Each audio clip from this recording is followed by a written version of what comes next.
mon fiancé m'a trompé pendant mon enterrement de vie de garçon, alors j'ai annulé le mariage et je l'ai laissé seul pour expliquer aux invités pourquoi le marié et sa famille étaient absents. Je, 31 ans, homme, étais fiancé à Jolie, 30 ans, femme, depuis plus d'1 an. Je la connaissais et sortais avec elle depuis 4 ans. Aujourd'hui devait être notre mariage, mais me voilà à des kilomètres de là, l'ignorant et écrivant à des inconnus pour me sentir mieux.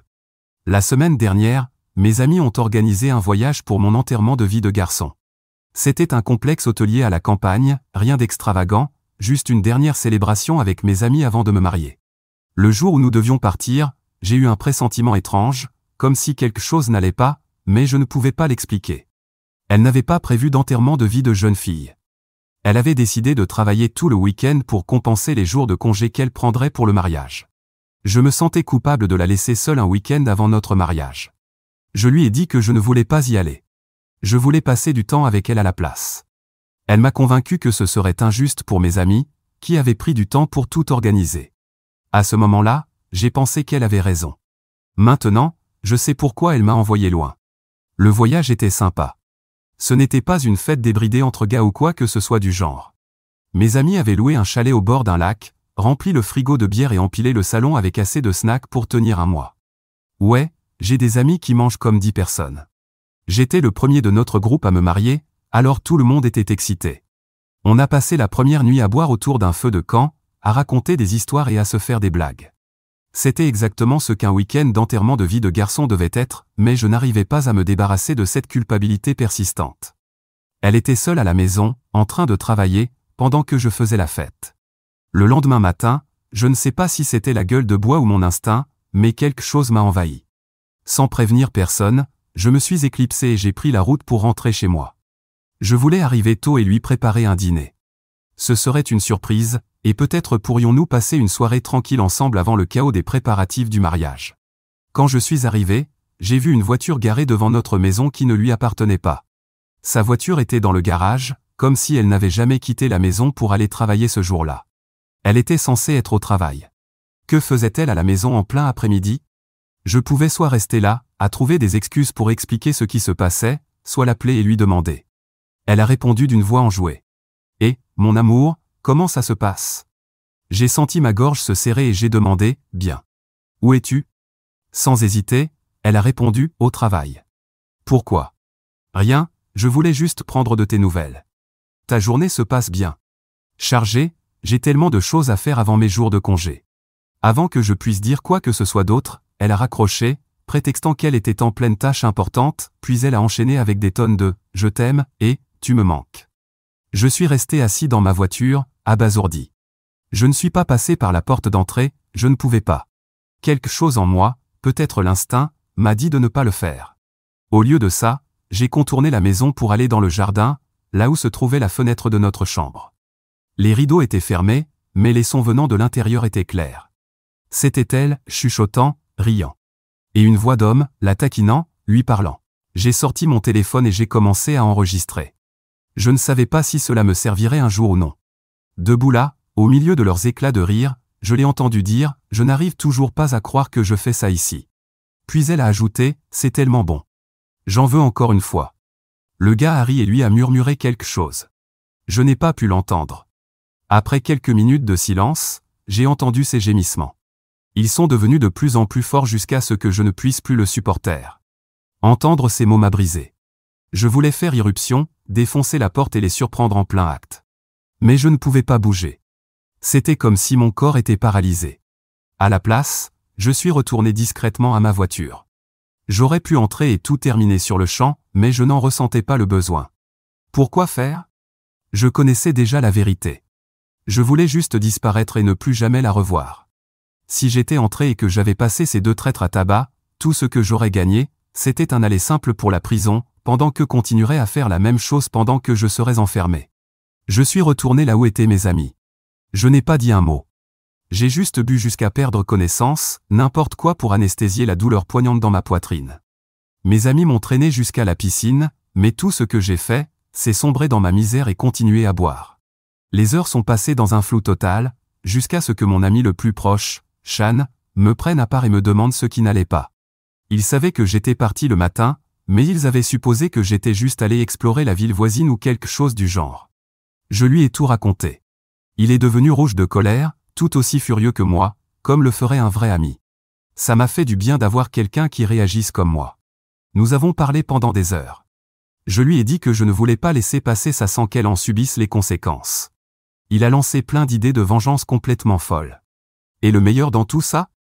J'en ai choisi une. C'était clair, je ne voulais ni voir son visage ni la confronter. Je voulais juste une vengeance brutale. Après avoir quitté le complexe, Shan m'a ramené. J'ai logé chez lui et j'ai envoyé un message à Jolie, lui disant que je rentrerai le lendemain.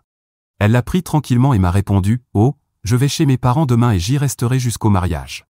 On se voit avant que je parte. » J'ai hésité avant de répondre « Non, gardons l'excitation pour le grand jour. » Elle a accepté sans poser de questions, aucun soupçon. Cette nuit-là, Shan est passé devant chez moi. La même voiture était toujours là. Elle continuait son petit jeu sale, sans honte, sans remords. Elle était encore avec son amant cette nuit-là. Le lendemain après-midi, je suis rentré chez moi. Elle était, au travail, qui sait où. La chambre était impeccable, comme si rien ne s'était passé la veille. Au moins, ils avaient eu la décence de tout nettoyer. Mais même s'ils avaient vidé 10 litres d'eau de javel dans cette pièce, je me sentais tellement dégoûté que je ne pouvais même pas regarder le lit. J'ai dormi sur le canapé les jours restants jusqu'au mariage. J'ai joué mon rôle à la perfection, message doux, excitation pour le grand jour. En apparence, tout allait bien. Mais à l'intérieur, j'avais déjà tourné la page. Le matin du mariage, elle est arrivée sur le lieu de la cérémonie avec tout son entourage, demoiselles d'honneur, maquilleurs, famille, publiant des stories sur les réseaux sociaux. Je lui ai dit que j'allais chercher ma grand-mère à l'aéroport et que je serais un peu en retard. Je suis resté en contact avec elle jusqu'à la dernière minute, continuant mon jeu. Mais au lieu d'enfiler mon costume, j'ai fait mes bagages, fermé la maison et pris la route pour aller chez ma grand-mère, dans un autre état. J'ai éteint mon téléphone, et pour la première fois depuis des jours, j'ai respiré. Avant de disparaître complètement, j'ai envoyé un mail aux invités de mon côté, ma famille, mes amis proches, mes collègues. Je leur ai tout raconté. L'infidélité, les mensonges, comment j'avais découvert la vérité. Je leur ai annoncé que le mariage était annulé et qu'ils ne devaient pas chercher à me joindre, ni Jolie. J'ai exclu nos amis communs, je ne voulais pas que quelqu'un la prévienne. Mes parents ont quand même appelé, inquiets. Je leur ai donné une explication brève mais sans leur dire mon plan. Seule ma grand-mère était au courant. Shan est allé au mariage pour voir ce qui se passerait et m'a promis de me tenir au courant. Il sait que je suis chez ma grand-mère. Il m'a appelé il y a un moment, mais je ne pense pas être prêt à entendre ce qu'il a à dire. Je me sens engourdi, étouffé. J'ai beaucoup de choses à dire, mais je ne peux plus écrire pour l'instant. Je publierai bientôt une mise à jour. Mise à jour 1. J'ai parlé avec Shan. Il m'a tout raconté en détail. Le jour du mariage a été un chaos total. Tout semblait normal jusqu'à ce que les invités commencent à poser des questions sur ma famille et le marié. Elle a essayé de m'appeler encore et encore. Quand je n'ai pas répondu, elle a appelé mes parents, aucune réponse. Elle a appelé Shan, qui était sur place, et il a fait semblant de ne rien savoir. Ses parents ont commencé à la bombarder de questions. Où est le marié? Est-ce une sorte de blague? Est-ce qu'il s'est passé quelque chose? Ces demoiselles d'honneur ont essayé de garder leur calme, affichant des sourires forcés, mais la tension dans l'air est rapidement devenue évidente. Les invités se sont regroupés en petits cercles, spéculant, chuchotant et imaginant toutes sortes de théories. L'une d'elles, inventée par sa demoiselle d'honneur, était que j'avais fui avec une collègue. Finalement, son père est monté sur scène pour essayer d'apaiser la situation. Nous avons un léger retard. Merci de patienter. Sa voix tremblait, et il était livide parce que le mariage était un désastre et qu'il n'avait aucune explication. Cela n'a fait qu'aggraver la situation. Les invités n'étaient pas stupides, ils savaient que quelque chose n'allait pas du tout. Jolie et ses amis ont fini par réaliser qu'aucun de mes invités n'était venu, et que tout semblait avoir été prémédité. Elles ont essayé de coincer Shan pour obtenir des informations, mais il est resté silencieux et aussi surpris qu'elle. Finalement, ses parents et amis l'ont discrètement emmené hors de la salle, et l'une de ces demoiselles d'honneur a annoncé que le mariage était reporté et que tout le monde serait informé d'une nouvelle date. Mais ce n'était pas le pire. Elle ne faisait pas seulement face à l'humiliation d'être abandonnée devant sa famille, ses amis et une salle de mariage comble. Non, elle a été frappée là où ça faisait le plus mal, son portefeuille. Jolie avait perdu un bon emploi quelques mois avant le mariage. Après une longue recherche, elle avait décroché un petit boulot en freelance, mal payé, qui couvrait à peine ses dépenses. C'est moi qui payais la plupart des frais de la maison. À l'époque, cela ne me dérangeait pas. Nous avions déjà tout planifié, et comme j'en avais les moyens, j'avais proposé de payer les frais du mariage sans hésiter. Je croyais que nous étions une équipe, et que dans un mariage, peu importait qui payait tant que nous étions ensemble. Cette croyance s'est effondrée le jour où j'ai découvert son infidélité. Dès l'instant où j'ai mis fin à notre relation, il était hors de question que mon argent serve à financer une célébration basée sur des mensonges. Pour le mariage, nous avions engagé un organisateur qui s'occupait de tout, le lieu, la décoration, la nourriture. Nous n'avions payé que 40% d'avance. Il restait 60% à régler. En fait, les 40% restants devaient être versés 2 jours avant le mariage, mais j'ai délibérément repoussé la date. Quand le responsable du lieu de réception m'a contacté, je lui ai dit que nous réglerions tout après le mariage. Il m'a informé qu'un retard de paiement entraînerait des frais supplémentaires d'environ 30%. J'ai répondu que c'était parfait, qu'on paierait ce qu'il fallait, et j'ai ajouté qu'il pouvait facturer ce qu'il jugeait juste. Pas mon problème.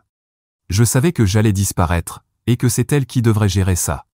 Et c'est exactement ce qui s'est passé. Quand Jolie a tenté de sortir discrètement de la salle pour échapper au regard et au jugement des invités, l'équipe d'organisation de l'événement l'a arrêtée. Le responsable ne comptait pas la laisser partir sans payer.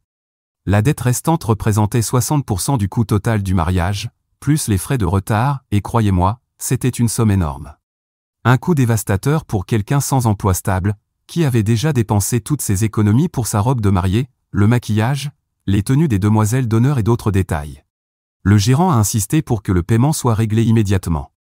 Elle n'avait pas assez d'argent sur elle pour couvrir la somme.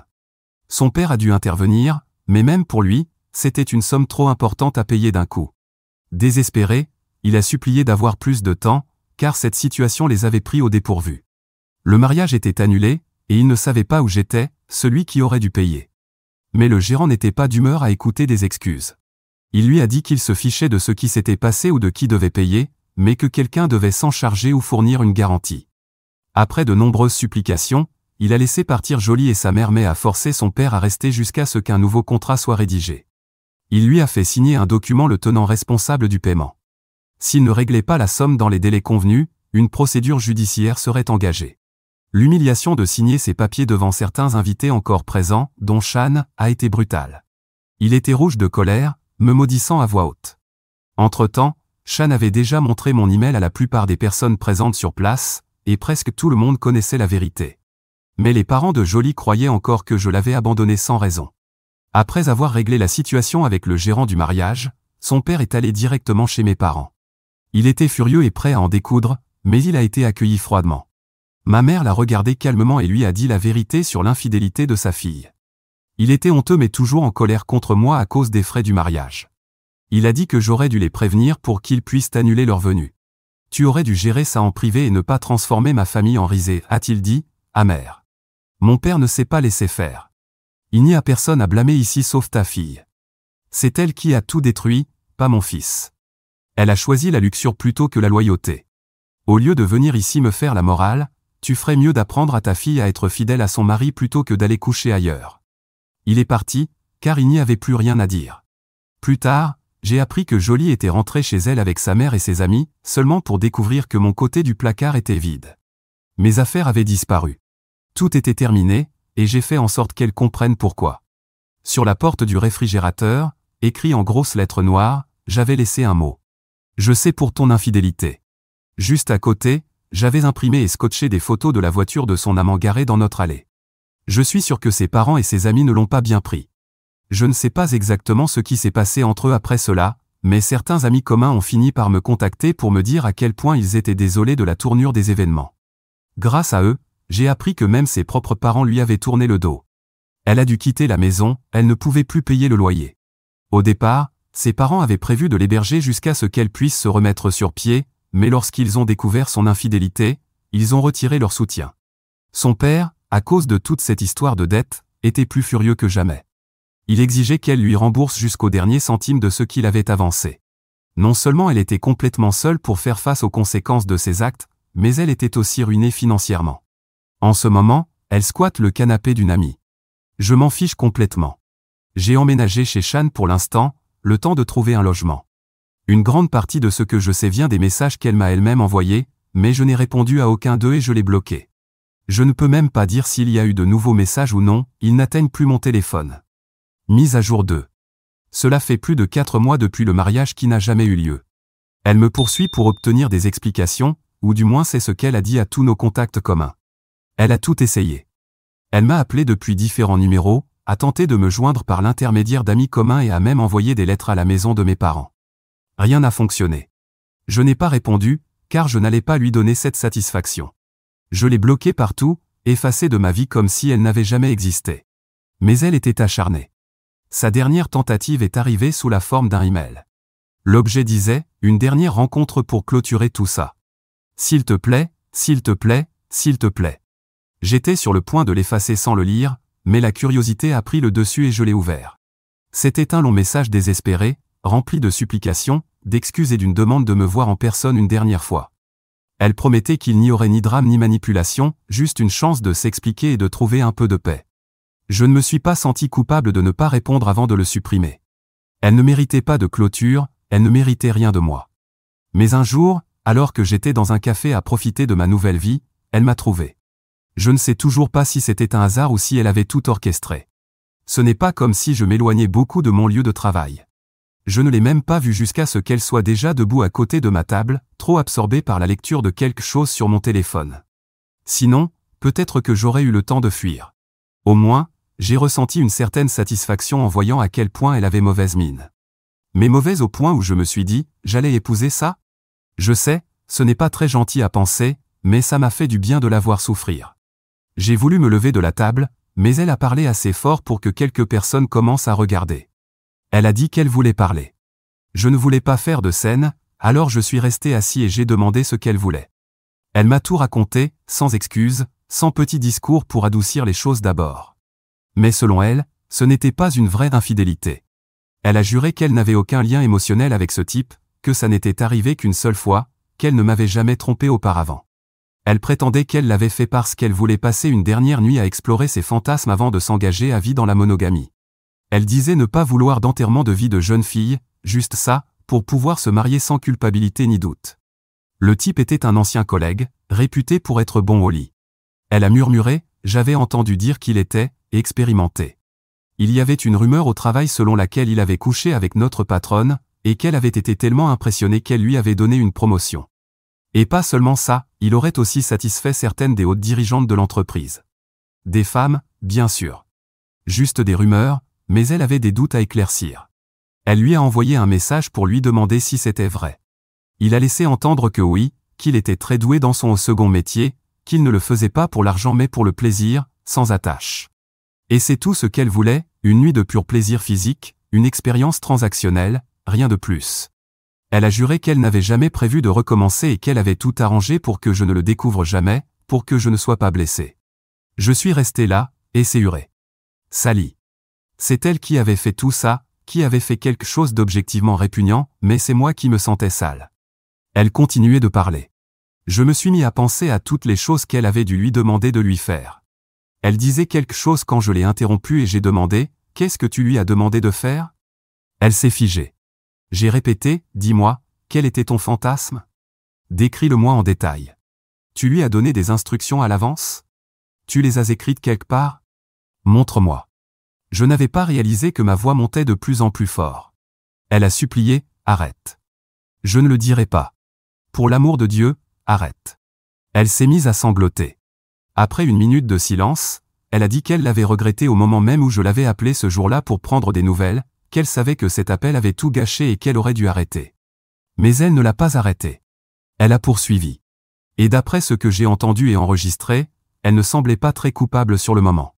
Encore un mensonge. Puis est venue la manipulation. Si tu l'avais découvert, tu aurais pu entrer et tout arrêter sur le moment. On n'avait encore rien fait avant cet appel, donc techniquement, je ne t'aurais pas trompé. Mais tu as choisi la lâcheté, tu as choisi la vengeance. Tu m'as joué pendant une semaine entière juste pour m'humilier devant tout le monde. Mes parents ont été humiliés. Traumatisés. Tu aurais pu gérer ça en privé.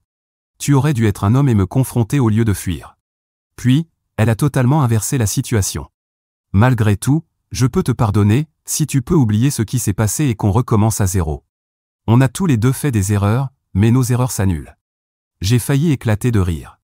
Elle a murmuré, « Je t'aime encore. Je sais que toi aussi, alors arranger ça ne sera pas difficile. » Puis est venue la cerise sur le gâteau. Elle m'a proposé de me rembourser 40% de ce que j'avais payé pour le mariage. Je sais que tu as payé 40% d'avance, et que le reste a été couvert par mon père. Je vais le rembourser dès que je peux. Si ça peut t'aider, je peux aussi te rendre tes 40%. Elle l'a dit comme si l'argent était le problème, comme si cela pouvait tout effacer. Mais honnêtement, récupérer mon argent n'aurait pas été une si mauvaise idée à ce stade. Alors, une ampoule s'est allumée dans ma tête. Je lui ai dit, je ne peux rien te promettre parce qu'il s'est passé beaucoup de choses entre nous, mais me rembourser le mariage annulé pourrait être un bon début. Je savais que je n'avais aucune autre chance de récupérer cet argent, mais ce serait un bon remboursement après qu'elle ait tout gâché juste pour satisfaire ses doutes avec un autre homme. Nous avons convenu que je la débloquerais pour que nous puissions coordonner le paiement de ces 40%. Elle a dit que cela prendrait quelques semaines ou peut-être un peu plus d'un mois, mais qu'elle pourrait contracter un prêt pour me payer dès que possible. Je sais que tromper les gens n'est pas bien, mais tromper ceux qui vous ont trompé, ça ne mérite pas un passe-droit. Cependant, je ne lui ai jamais promis de me remettre avec elle si elle me remboursait, donc techniquement, je ne mentais pas. Je vérifierai probablement dans un mois si Jolie m'a donné mon argent ou non. Mise à jour 3. Je ne vais pas nier que ces 2 derniers mois, j'étais un peu anxieux, ne sachant pas si Jolie allait vraiment payer ou si elle allait se rendre compte de ce qui se passait. Mais elle a payé, donc c'est une mise à jour heureuse pour moi. Pour ceux qui disent que ce que j'ai fait est mal et que j'aurais même dû payer le reste du mariage, eh bien, je peux vous mettre en contact avec Jolie. Comme ça, vous pourrez être son paillasson et l'attendre à la maison après qu'elle vous ait trompé, pour l'embrasser en rentrant. Je suis sûr que certains d'entre vous aiment ça. Mais finalement, le jour est venu et j'ai reçu mon paiement, un virement direct de Jolie sur mon compte. Pas un centime ne manquait. Même les frais de transaction étaient couverts, pour être honnête. Je le savais parce qu'elle m'en a parlé elle-même. Je lui ai demandé comment elle avait obtenu l'argent, je ne voulais pas être impliqué dans un braquage de banque ou quelque chose du genre, et elle m'a dit qu'elle avait pris un prêt. Grâce à cela, elle a aussi réussi à rembourser son père. Ce prêt doit être horriblement cher, étant donné que la banque a probablement appliqué des taux d'intérêt monstrueux. Mais ce n'est pas mon problème. Mon seul problème maintenant est de décider comment je vais utiliser cet argent dans ma vie. Avant d'entrer dans la suite, je veux préciser que pendant cette période, j'ai reçu quelques messages de sa part essayant de parler de notre relation. J'ai répondu juste assez pour qu'elle reste concentrée sur le remboursement, mais pas assez pour lui donner de faux espoirs. Disons simplement que mes réponses étaient assez vagues. Puis est venu le message, celui qu'elle attendait probablement d'envoyer et auquel je savais que je devrais répondre tôt ou tard. En fait, j'avais déjà ma réponse prête. Je n'avais qu'à la copier-coller. Elle a demandé, alors, et nous, maintenant ? Ma réponse, que j'ai toujours sauvegardée, était la suivante. Quand tu as dit que je n'étais pas un homme parce que je n'ai pas arrêté ce qui se passait, je pense que tu avais raison, jusqu'à un certain point. Un homme doit se battre pour sa femme, oui. Mais seulement pour une qui en vaut la peine. Et dans ton cas, puisque tu voulais coucher avec un mec juste parce qu'il avait une réputation, tu n'en valais pas la peine. Je pense que maintenant, toi aussi tu as une réputation. Je crois aussi qu'un homme ne devrait jamais retourner vers quelqu'un qu'il a autant manqué de respect. Alors oui, je suis en train d'être un homme. Et c'est exactement ce que tu n'auras plus jamais. Après cela, je l'ai bloqué à nouveau. Et oui, je sais qu'il y a plein de mecs qui s'en fichent que leur femme les trompe. Certains les applaudissent même quand elles rentrent après avoir été avec un autre homme. C'est pour ça qu'ils sont si en colère, en disant que j'aurais dû payer ma part du mariage juste parce que c'est moi qui l'ai annulé. Eh bien, désolé de briser vos illusions, mais j'ai payé pour épouser une femme fidèle, pas une infidèle. Donc, ceci est mon remboursement pour une fiancée défectueuse. Et si vous pensez que pardonner et payer aurait été la bonne chose à faire, allez demander à son père ce qu'il a fait après qu'elle l'ait remboursé. Oui, lui non plus ne l'a pas pardonné. Personne ne veut d'une infidèle, à moins que votre estime de soi soit partie vivre sur une autre planète.